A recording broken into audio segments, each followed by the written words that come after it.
RLA music Sonki Darbhanga presents.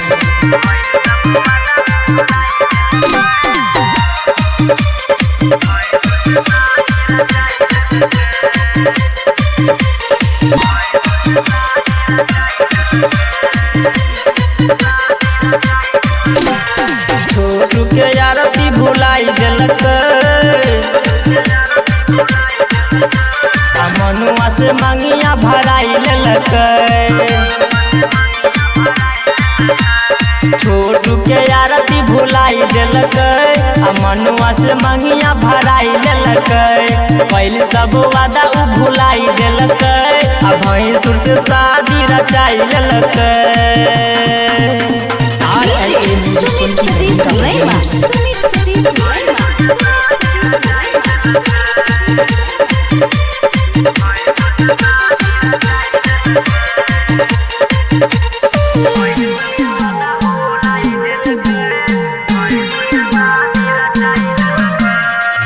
दुख भरल कहानी हो, आँख से गिर जाता पानी हो। दुख भरल कहानी हो, आँख से गिर जाता पानी हो। भाई बाप के जेल भेजा के भैंसुर से केलक शादी हो। छोटू के आरती भुलाई देलक, मनुआ से मंगिया भराई लेलक।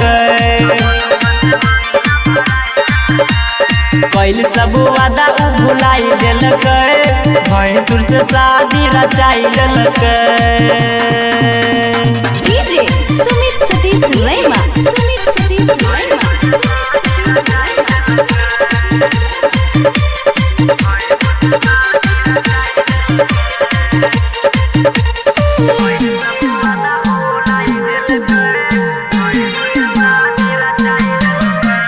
केना चल वादा हरम जाती हो,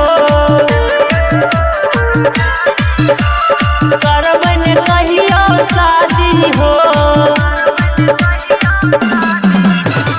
केना चल वादा हरम जाती हो, करबन कहियो शादी हो। 5 महीना न बीतलै हो, भैंसुर से केलक शादी हो। जीजा के जेल भेजाई देलक, मंगिया में सेनुरा भराई लेलक। छोटू के आरती भुलाई देलक, मनुआ से मंगिया भराई लेलक। RLA music Sonki Darbhanga presents.